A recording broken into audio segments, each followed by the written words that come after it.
שלום, בוקר טוב, שבוע טוב. I hope you all had a nice Shabbat Zachor. And as we are heading towards Purim, I wanted to continue and explore some of the figures, the biographies, the themes of the Megillah. We began last week with Achashverosh according to the Rema, to Rabbi Moshe Isserlish.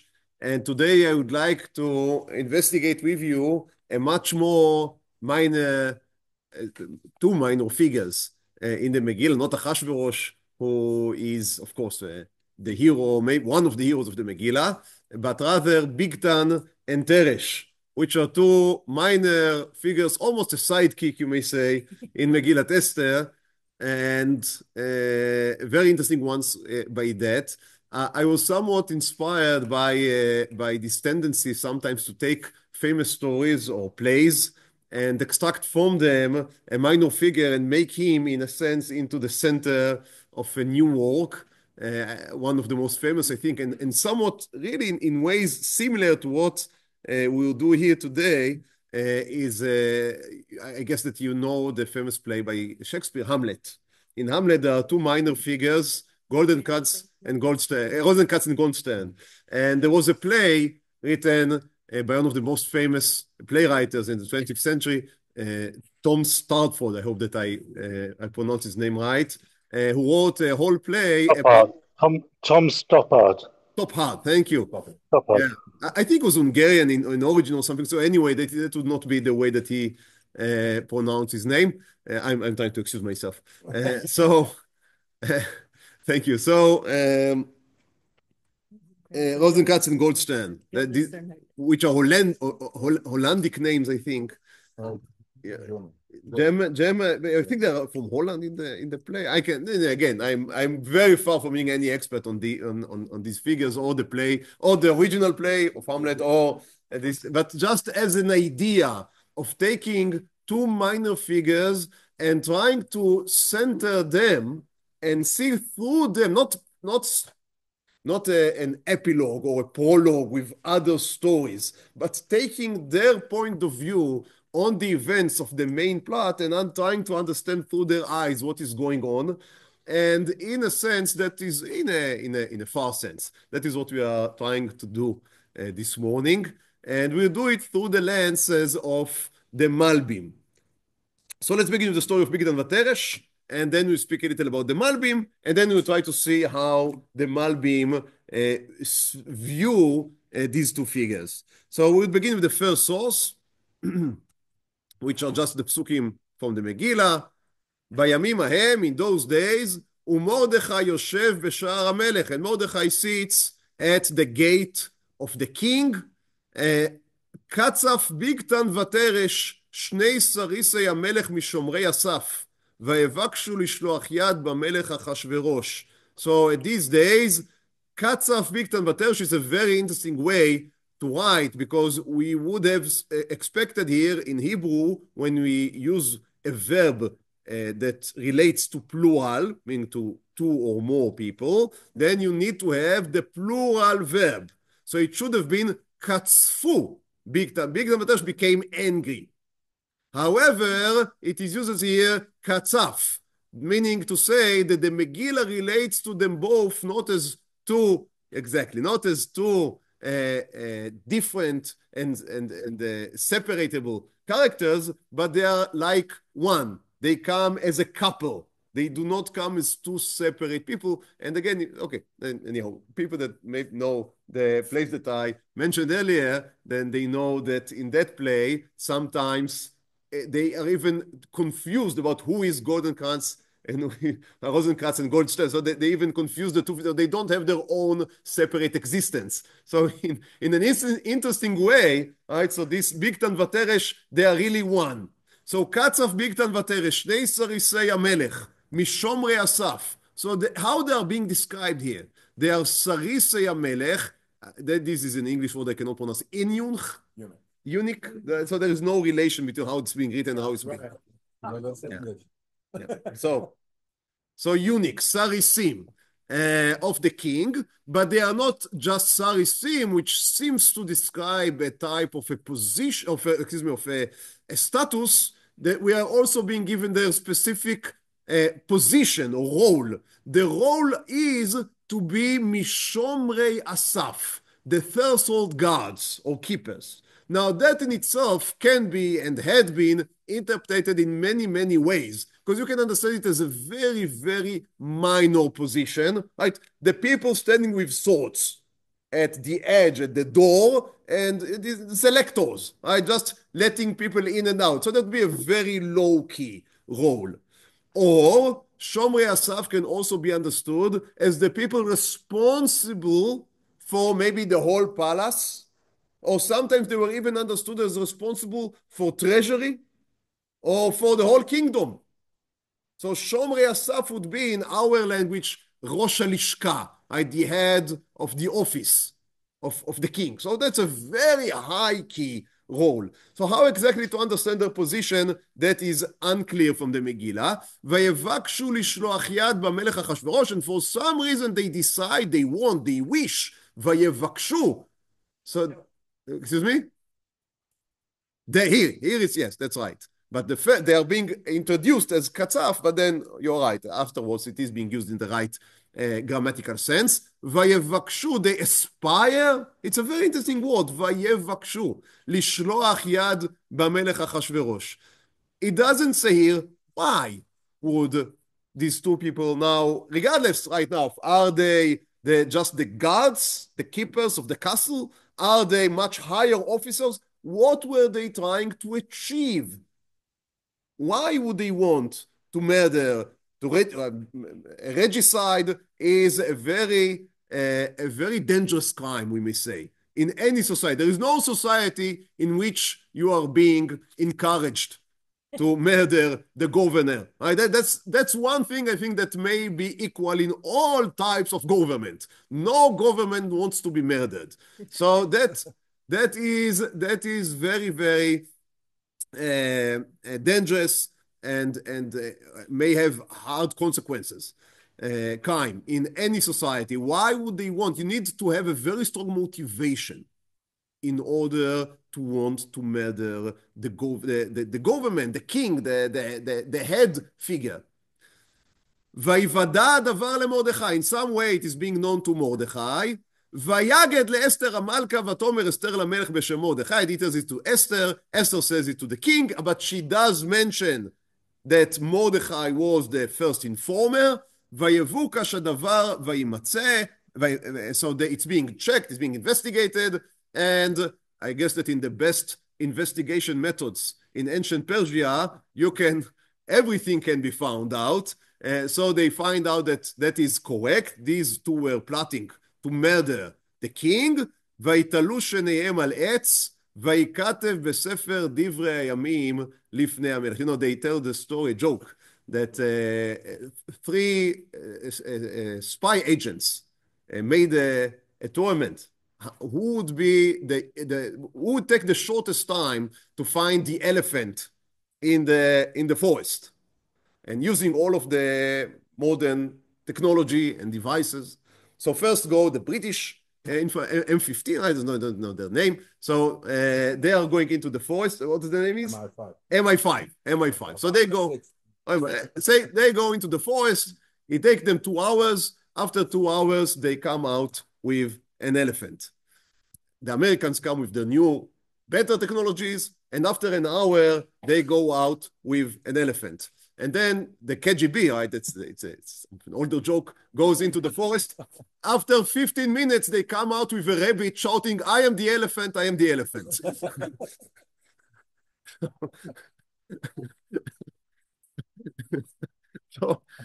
So it's being investigated, and Vaimatze Adavar, so I guess they admit. Here that was a joke. I do believe that they were conspiring to murder the king, and they hang them on a tree. It's being written in the memory book of the king, which is extremely important because, as you remember, this is the gun that is being hung here on the wall, and it would shoot somewhere in the 4th, 5th chapter when Achashverosh sleep. He would not be able to sleep, and then you would ask, please tell me a nice story from my book, and they would read to him the story, and you understand that Mordechai is in his favor, and who knows what about Haman. Right? So that's how the story would unfold. I hope that I'm not making any spoilers towards Friday. And that's about them. And then, אחר הדברים האלה, after that happened, גיד על המלך אחשוורוש את המן בן עמדת האגגי, then Achashverosh takes Haman and rises him into power, וינשאו, וישם את כיסאו מעל כל השרים אשר איתו. And so I want to ask three very simple basic questions on this story. One was, we already asked, what would be the motivation of Bigtan and Teresh?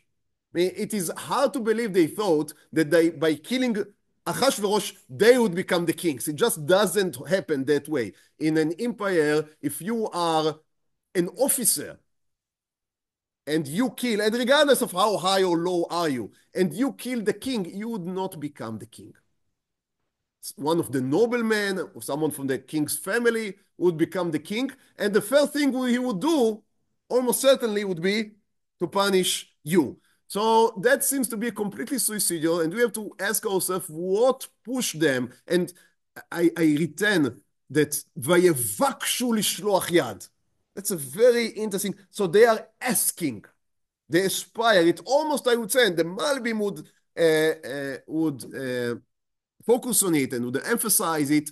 They almost didn't think about the consequences. They were mevakshim, they were asking, they were lasting almost to murder the king, and we have to ask ourselves why. Second question is, why would Mordechai want to stop them? Now that may seem as a strange question, but you have to remember that Esther was taken by force. It's clear from the Megillah that she was taken by force from Mordechai's home, Mordechai's house, and she was taken to this crazy king. Completely immoral is, I think, would be a nice way to describe him. Right? So he's gathering all the young girls of the kingdom and he's testing each one of them to see. That's something sickening. And Esther, he was now captured by these I don't know what words to use, right? But this menuval. And why wouldn't we want him to be killed? There is a good chance that if he would be dead, then maybe Esther would be free. So why would Mordechai intervene and stop the plot? So that's the second question. The third question, the Megillah says, after these things happened, then Achashverosh had given Haman his rise. Now, why would it? Why would the star of Haman rise immediately after these events happened of Bigtan and Teresh? What is the connection? So these are the three questions. One is about Bigtan and Teresh themselves. The second is about Mordechai's motivation. And the third is how all of that is connected to Haman. Now, in order to understand all of that, we want now to speak about the Malbim. Who was the Malbim? The Malbim is Rabbi Meir Leibush, that's Mem Lamed Malbim, Meir Leibush, Ben Yechiel, that is Yud Michel. Meir Leibush, Ben Yechiel Michel. His last name, surname was Weiser. And he was born in 1809, the 7th of March. So it's not far from the English date.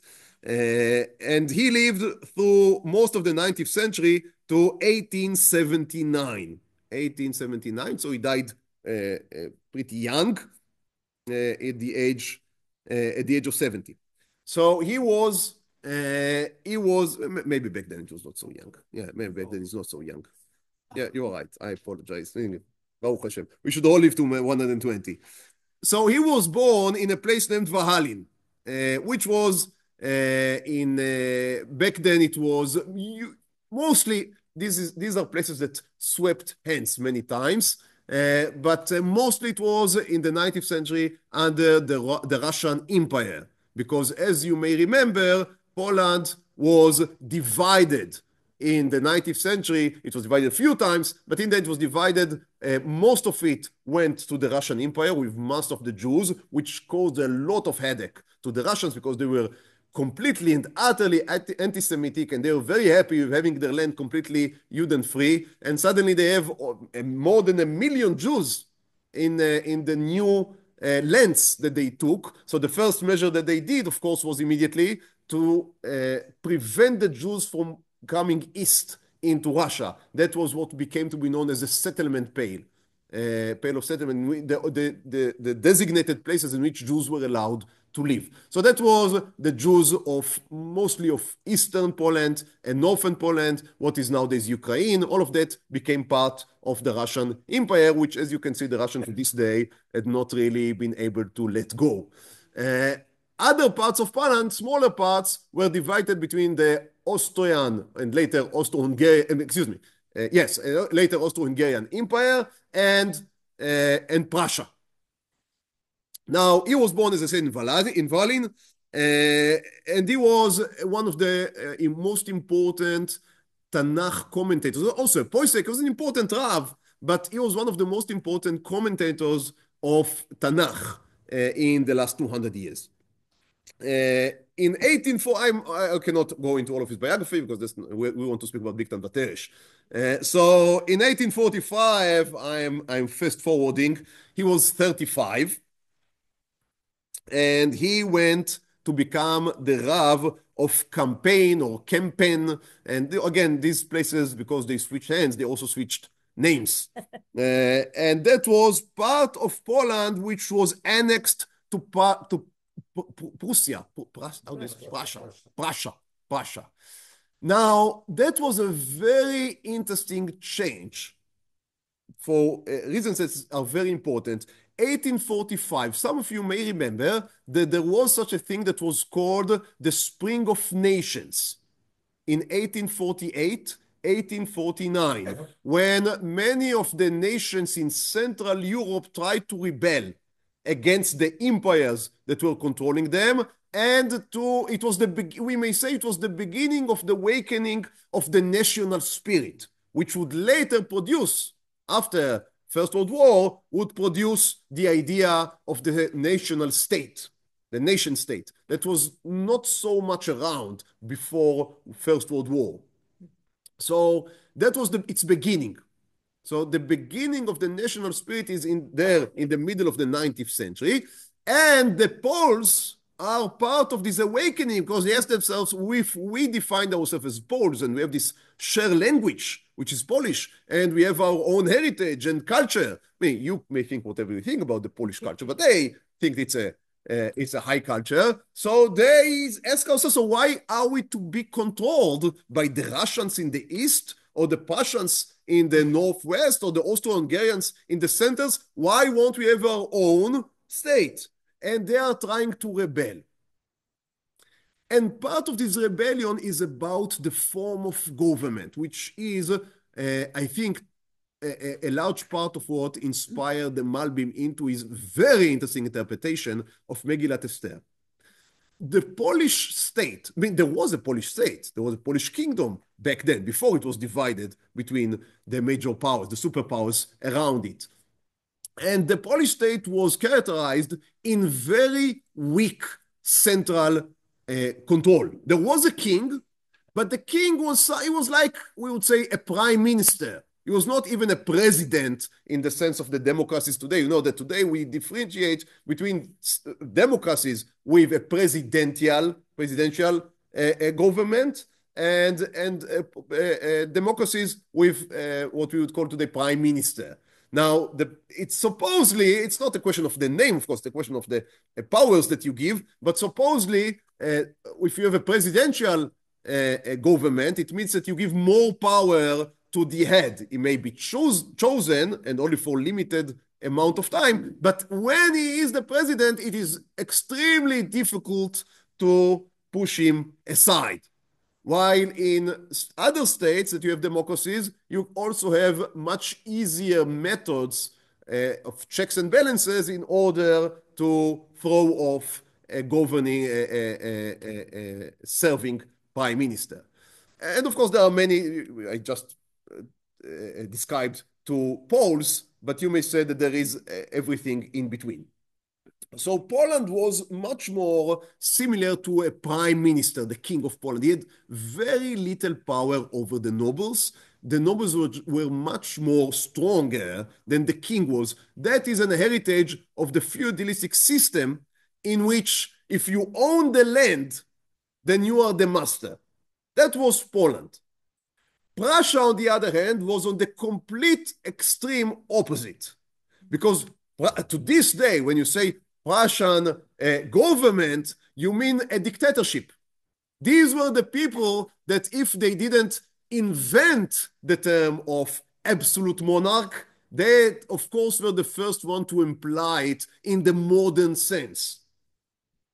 So we speak about very centralized government going into the smallest details of life.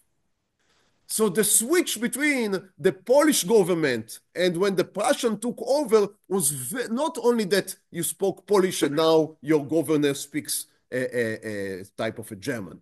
Not only that, it was a complete shift in the way of governing, and the Polish didn't like it. By the way, there was a question, what does the Jews like?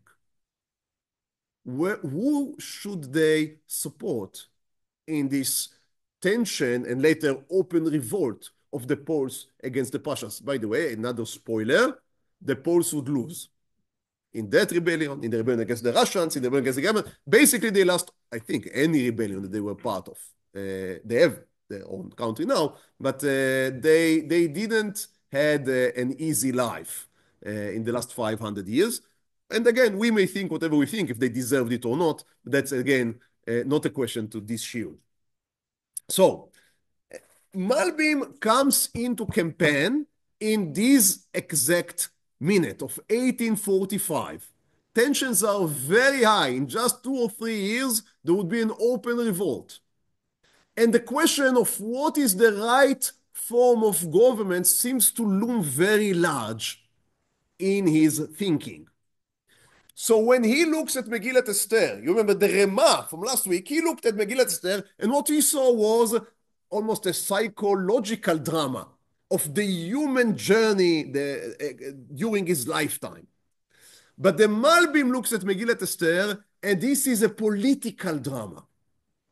Because he is asking himself, what is the first chapter of Megillah Esther trying to teach us? Right, with the king sitting there, having this ceremony, this party of 180 days and another 7 days. What is he trying to achieve? And then asking to bring Vashti. What is going on? And if you look at source bet, he says, לבאר הפרשה הזאת צריך אני להקדים הקדמה אחת. So he is writing, by the way, this interpretation is being written in the same very year, is printed in the same very year that he comes to campaign in 1845.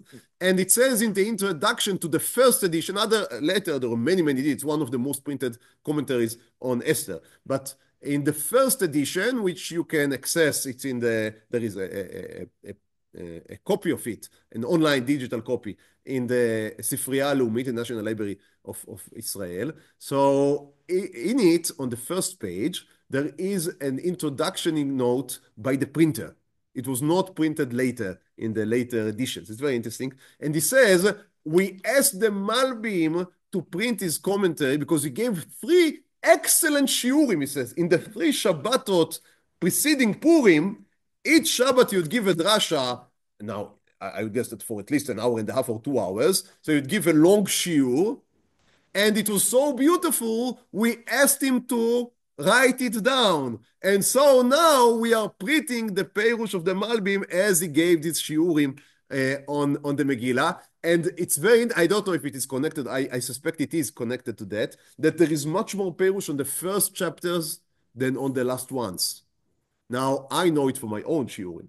You begin, and in the beginning you think you'd be able to speak a lot about every chapter. And then you understand that your time is being limited. So when you come to the last chapters, you are in a hurry. So I suspect that's what happened with this Perush. So you have a lot on the first few chapters, and then the next ones, it's only the essence. I don't know if it is correct. I just suspect. So that's a beautiful beautiful thing. So that, again, so that was printed in the first year that it was in campaign. As I said, I guess that the actual events were somehow creeping into his commentary of Esther. So again, I return to the quote. לבאר הפרשה הזאת צריך אני להקדים הקדמה אחת. It says, I have an introduction I must made before beginning my commentary on the first chapter of Esther, or maybe we even say on the whole of the scroll. הנה המלכת המלך בימים הקדמונים. So he says, I want to speak with you about the governments in the ancient days. Now, this is a code name. Baruch Hashem, I think that most of us grew up under some type of a liberal form of a government, and you can basically say and write whatever you want. Maybe sometimes we would hope that it won't be so open, but everyone can say and print, and nowadays can also send. I just hit the send button, write any shtuyot that is coming to your mind and send it to everyone, and everything is kosher. However, in places like Pasha, you didn't just print whatever you wanted. There was a censor. Everything that was printed, there was a censor sitting in any printing house, and before something was printed, you had to go through the censor. And you didn't just write, I want to speak with you about what is the right type of government. No way any censor is going to give his hechsher on such a treatise in which you are going to speak about, because obviously what is the right type of government? Whatever we want, right? That's the right type of government. So if you want, you can have a commentary on Megillah Esther. And you speak about the ancient days. And that is an opening. Now, again, a very keen censor may even send you then, but at least he may now gloss very quickly because it's not relevant. It's just another thing that the Jews write about their ancient and uninteresting, boring books. So, I want to speak with you, it says, about having kings in the ancient days, בממשלות המצרים, in the Egyptians, the Kasdiim, the Babylonians, the Parsiim, the Madiim, the Persians, the Medes. הייתה על אחת משתי דרכים. Says there were two types of government. Obviously, that is oversimplification, but again, it's an oral. Think about it. He's not giving you something here, a philosophical treatise. He's giving you an oral delivery that was written down. So he says there are two basic opposition or ways of a king. א', first one, המולך על ידי בחירת העם, שהסכימו על איש אחד להמליכו עליהם. So there is a king that was chosen by the people. Second, המולך ביד חזקה, שכבש מדינה. So either that you are agreed by the people, or that you have make your government by force. ומזה עמדו שתי מיני ממלכות. As a consequence, there are two types of government, because of their history, now that affects how they would govern. א', ממלכה מוגבלת, limited kingship. We would call it maybe constitutional monarchy, right? You would, excuse me, I won't say constitutional anymore, because that's it's beyond my pay grade. So I would just say limited monarchy, and you would understand what I mean, or legal monarchy. So a monarch that is under the law. Or the second type is ממלכה בלתי מוגבלת, unlimited monarchy, or absolute monarch. And he says it has to do with how you became the king. If you became the king by being chosen, then obviously the power sits with the people, and that means that you would be bound by the law. However, if you are if you taken the kingship by force, then you are an absolute ruler. The Persian king, or Caesar, his name was Tsar, I don't know how he called himself. Kaiser, he called himself Kaiser. So I guess that he saw himself as having a divine right. That's the way that they saw it. They were given the right to rule by God, so they are only bound by the word of God, which, of course, who is the legitimate, either the Pope, or if they are even one step ahead, then it's themselves. So they would appoint the main religious person that would interpret what the laws of God are. And because he was appointed by the king, you can already understand how it's going to look like. Okay, so that's how he begins his commentary. And he says there are 5 differences between these two. So he's going it's very interesting, going very deep. He says there are 5 differences between these 2 kingships, 2 monarchies. I would not read it now from here because it's too long. I just say it Baal Peh. First one is, what is his relationship with the citizenship? Is their guardian or he is their master? They are his slaves or are they his what you call the citizens? Second, who owns the money of the state? Is it the state? And he is, again, the guardian of the treasury, but it's not his. He has his own private pocket, and there is the pocket, the treasury of the state. Or is it, how did Louis the 14th, right? The state is myself. Yeah, the French I would. Yeah, but I struggle with the English. So myself is the state and the state is myself, right? I am the state. That is the definition of absolute monarchy. Now, he's living through all of these things. Of course, 1845 is much after the French Revolution, but it's also after Napoleon. So he knows how these things are rolling around. So that's the second difference. The third difference is the decision-making process. If you are a legal monarch, then you have to go through the ministers, you have to go through the Senate, Congress, Parliament, every state, and it's the name in Poland, it's called the Suma, I think. Every state and their own name for the Parliament House.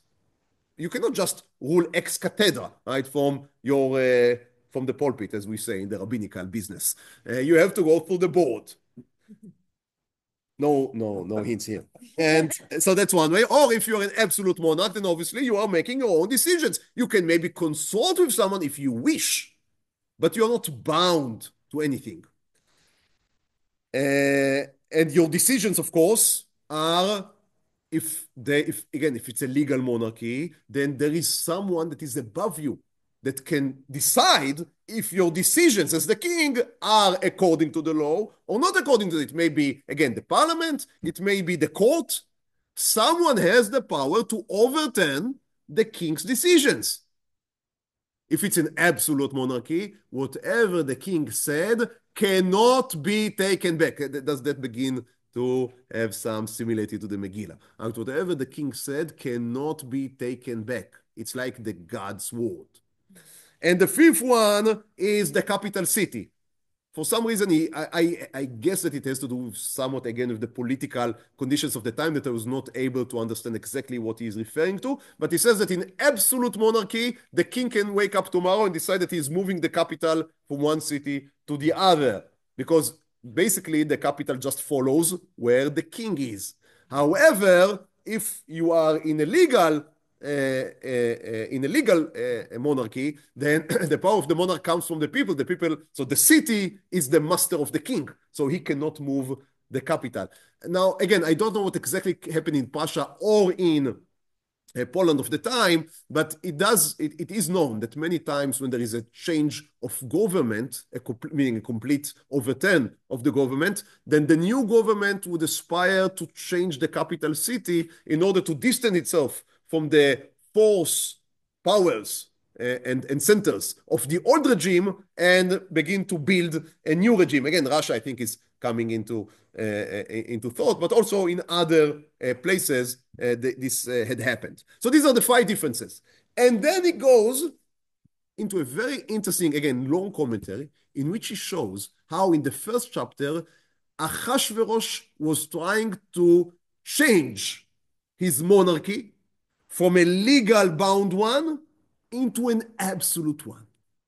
That is, according to the Malbim, the story of the Megillah. That is the background, and that is the drama of the Megillah. That is Achashverosh changing the nature of the Persian Empire from a legal bound empire in which the king must consult and have the advice of his 7 advisories, and in which the ministers are more important than the army, and in which there is a fixed capital state, which was not Shushan, it was in Babylon. And in which the only reason why Achashverosh had the power was because he married Vashti, who was the daughter of the last king. Again, his mixing here midrashim with historical knowledge that was in his time. I am not speaking about the real archaeological Persia. If you want that, I already spoke about a sefer I think you can enjoy reading last week. We are speaking about the way that the Malbim explained it.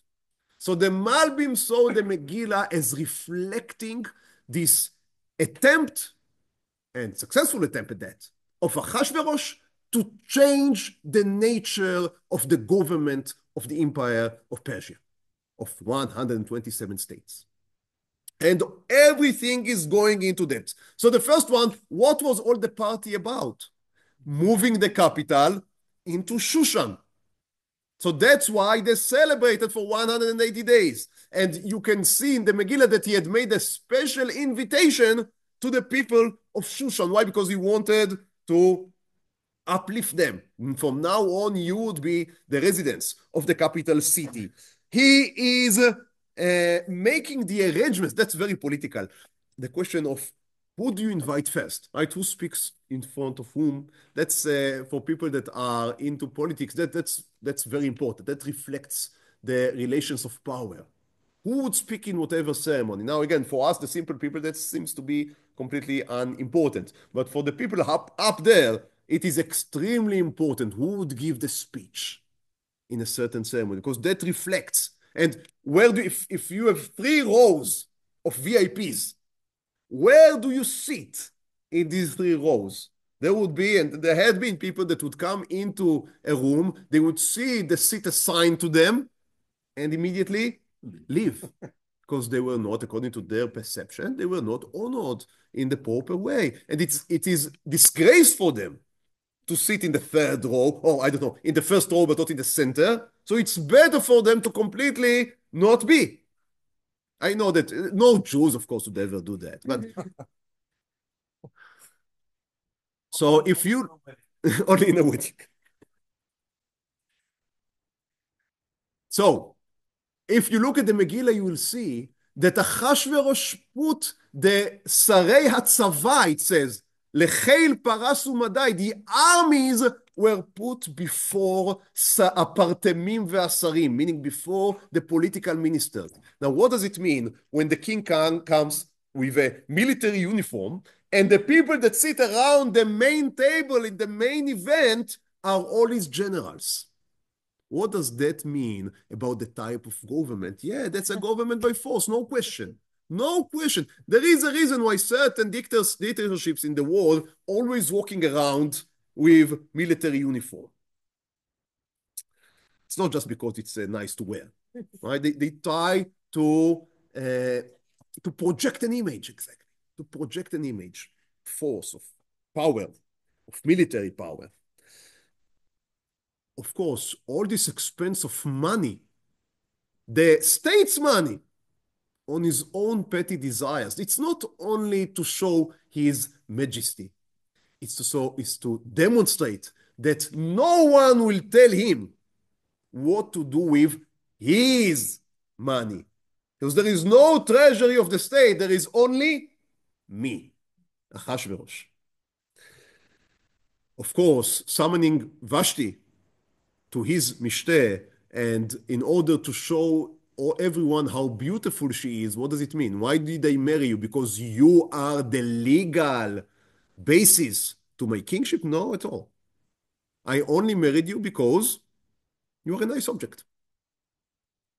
And seemingly that is the very reason why she refused. Because she said, I am not going to come and by that validate your coup attempt, which is basically what you are doing here. So I would, and she was killed for that. The 5th and the last one, when Mehuman gives him his advice, there is a very interesting pasuk there. He says to him, Im ala melech tov, if the king, if it's good what I'm going to advise you, yetzeh dvar malchut milfanav. There would be a words of kingship coming from him, meaning from you.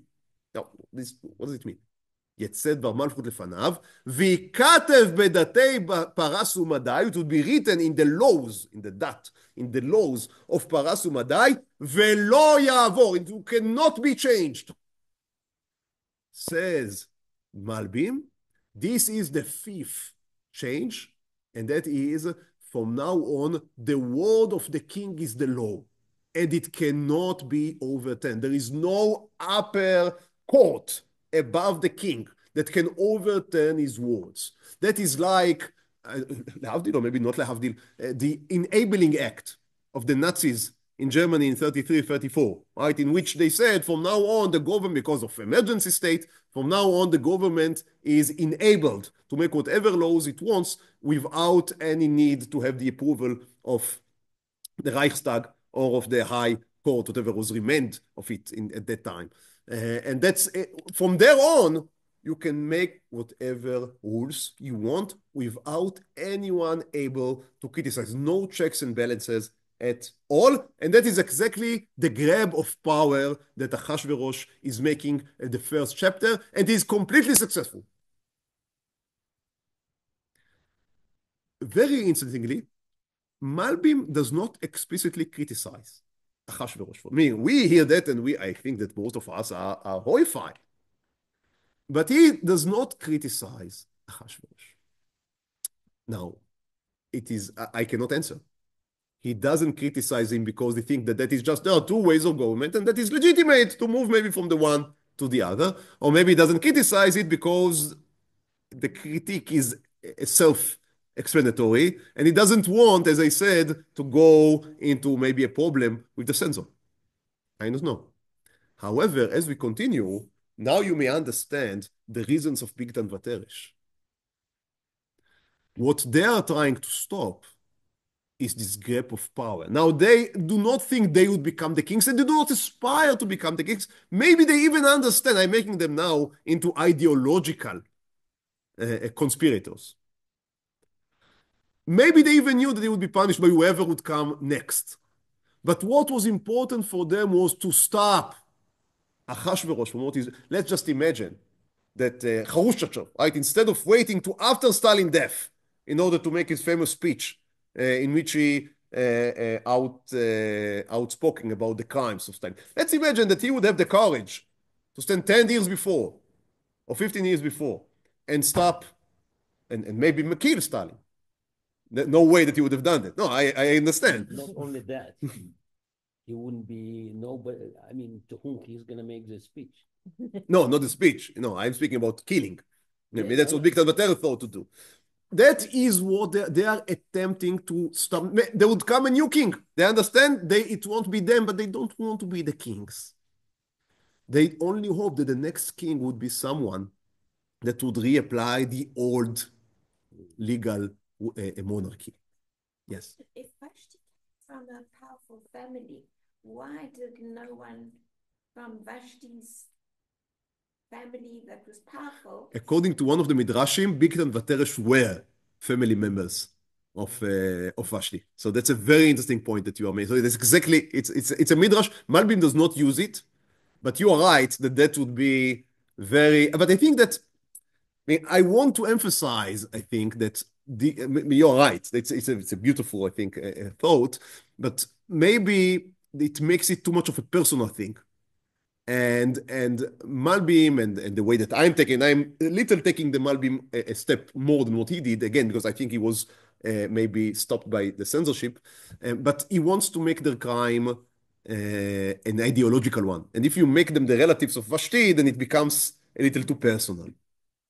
But of course, the reason why no one stood up is the same reason why no one from the family of Gaddafi stood up against the new regime. When there is a grab of power, which is a successful one, then, either that you comply or that you read the news about the Alawis in Syria in the last few days.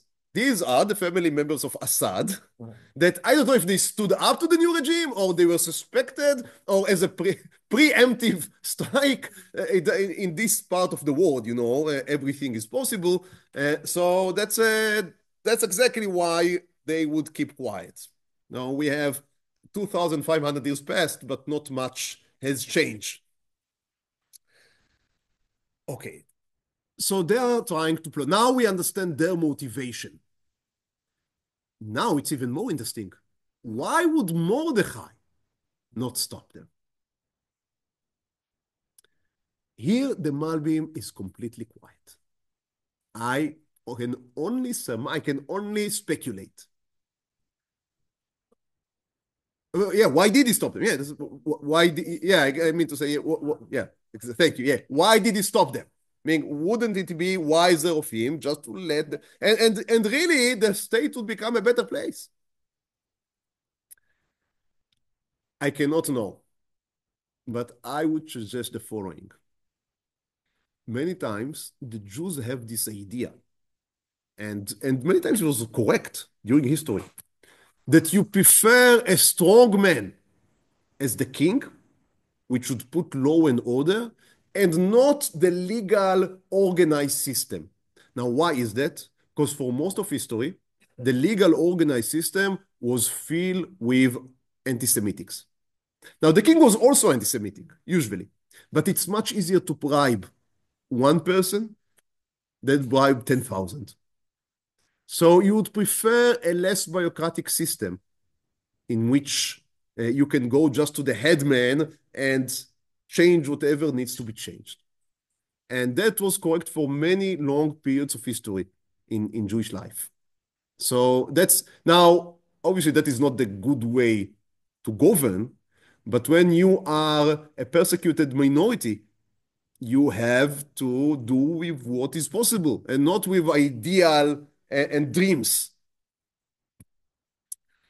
And I would imagine that Mordechai said to himself, if I would now expose the conspiracy, I would be written in the books of Achashverosh. I would gain personal access, and that is better for the Jews in the long run than having law and order in the legal system restored. Because many times, again, when we think about legal and order, we think about some United States.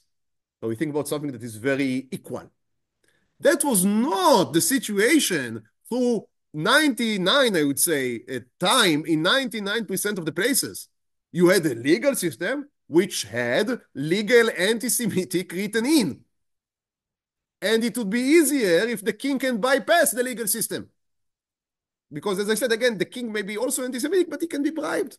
It's easier.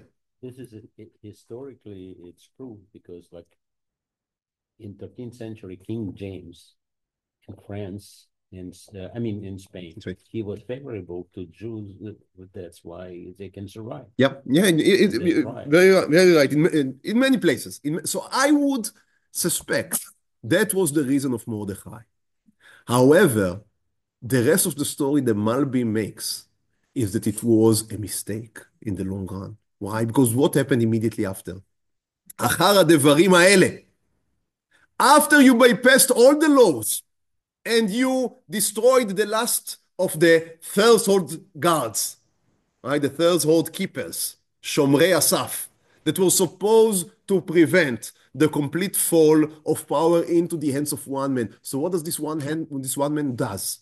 He takes this anti-Semitic, this anti-Semite, right, of Haman, makes him into the prime minister and gives him his ring. And this power is unchecked and unbalanced. And Haman can decide on a complete genocide tomorrow, and no one is able to prevent it. The only thing you can do is to rip your clothes and wear sack and pray, and that's it. So what seemed to be as an excellent idea in the short run became a disaster, tragic disaster in the long run. But what's the king's motivation to elevate Haman? So Malbim makes it an interesting idea. He says Mordechai was able, he exposed the conspiracy. However, he only sat in the king's gate. Haman was able, now again, that's Malbim's explanation. It's interesting. Malbim says there were two memory books that the king had. One was a formal one, and the other was a private personal one. Private personal one he kept in his own drawer near the bed. The formal one was in the treasury or the library of the king. Haman had access to the formal copy, but not to the private one. And Haman changed. That's how the Malbim has it. Haman changed and made it that it would look like he exposed the conspiracy. And Mordechai was not there in order to defend himself. And so now, if you don't like it's a little strange that it just changed the words. But however, taking credit for something you didn't do, That's not something unique in human history or in the history of governments. And Haman was just very good on taking credits on the deeds of others, especially if these were in the end were humble people as Mordechai. So Mordechai didn't maybe used his elbows good enough, and Haman was much better at that. And again, it's not a surprise. It happened many times that people climbed to the highest steps of the ladder using the achievements of people that walked under them. And that was Haman. So, but he had an unchecked power. Now, the Malbim, again, for reasons that I'm not sure if they are commentarial ones, because he thought that's the commentary of the Megillah, because historical ones, because censorship, he makes Achashverosh a tzaddik. A little stupid, but a tzaddik. He says in his commentary, you cannot blame Achashverosh for anything, because he just gave the powers to Haman. And Haman, he makes a whole interpretation of the discussion between Haman and Achashverosh, that Haman never told Achashverosh out front that he's going to murder everyone. Achashverosh just understood that Haman is going to put them to work because they are not doing the commands of the king. So Achashverosh maybe would make them lose their Jewish identity, but not to murder them all. So the king is fine, according to the story that the Malbim builds. Now again, maybe he's trying to be nice. I don't know with his own. That one I don't know how to unlock. So he is. But he's explaining that Haman was, of course, Haman was the source of evil, but Achashverosh was completely innocent. I mean, Achashverosh really, when Achashverosh asked in the second party, right, done by Esther, and he's asking, who is the man that wants to murder all the people? So we all read that, you don't remember that you yourself agreed? No, he doesn't remember because he didn't do that, according to the Malbim. He never agreed that the whole nation would be murdered. Now, I think they call it plausible deniability. That's what I think. That Achashverosh knew very well what the tachshit Haman is and what the plans are, and I don't think it is possible that people would arrange themselves for a genocide of, I know, hundreds of thousands of people at least. So there would be weapons being amassed. Things happen when you prepare such an event. How can it be that the king would be completely oblivious to everything that's happening? I think it's just like, also, by the way, if you compare it again to Germany, they were making sure there would be not too many documents documenting the decisions coming from the Führer himself. It's very, I mean, I don't think he was shy in his anti-Semitic, but for some, I don't know, it's interesting why. I'm sure that things were written about it, but I did read a few times that there was this plausible deniability that maybe it was a decision of someone that is lower, etc., etc., etc. So, returning, yeah. Yeah, he didn't. Of course he didn't. Haman didn't know. Achashverosh also didn't. Yeah, it's again, it's yeah, I would guess so. But so you say maybe there were 10 nations that he was willing to destroy. So he just asked her, who is the one that is going to destroy your nation? It is possible. I don't know. Again, it's very strange.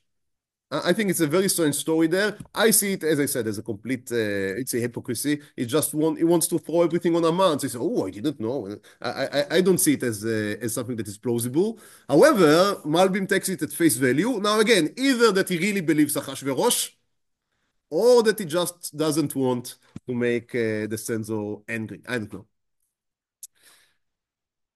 So in the end, as you know, the end of Esther, Mordechai was able to change course in the last minute. But you understand that that is a cautionary tale. What happens if you lose all checks and balances on the ruler? Because maybe now Mordechai, but tomorrow there can be another Haman. No one can put, in the minute that you put your trust in the hand of man, and men can change, I mean, change both in the sense of they can change themselves, or they can just die and someone else would come after them, and who knows who will be. So even if right now you think that the ruler is such a great person that it is good to put all power in his hands, who knows who will come tomorrow? And that's, if I may, that's the most important lesson, according to the Malbim. That one, again, it is not explicit, but it is implicit in his writing.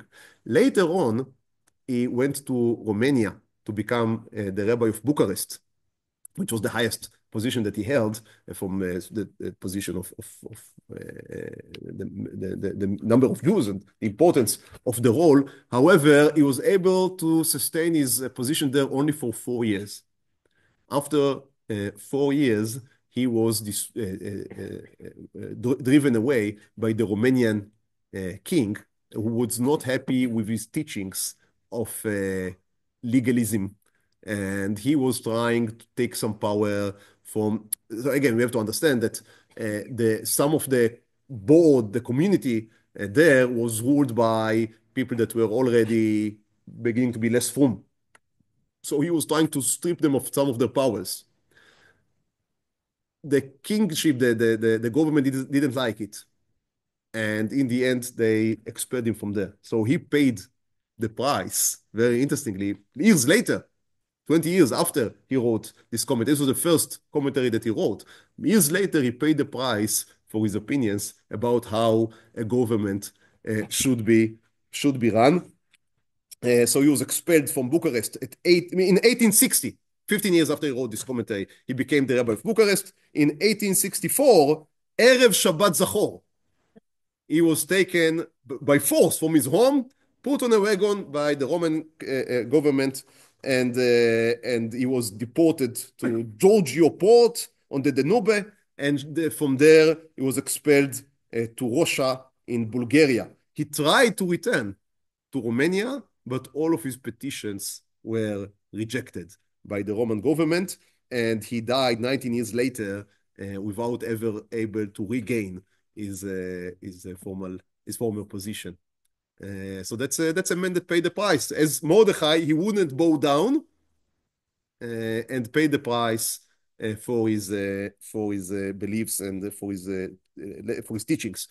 I hope that we were able, by these, again, minor figures of Bigtan and Teresh, who in some way, by this commentary, emerge as heroes, right? They are martyrs of the Megillah who tried to fight for the right type of government. However, they were killed, but maybe the lessons that they teach are still very important to us. Thank you very much. I hope that we all had a happy Purim Be'ezrat Hashem, and in the more broader sense, that ונהפוך הוא אשר ישלטו היהודים המה בשונאיהם. כל טוב, שבוע טוב, פורים שמח. When I think of the Malbim, I think only as a commentary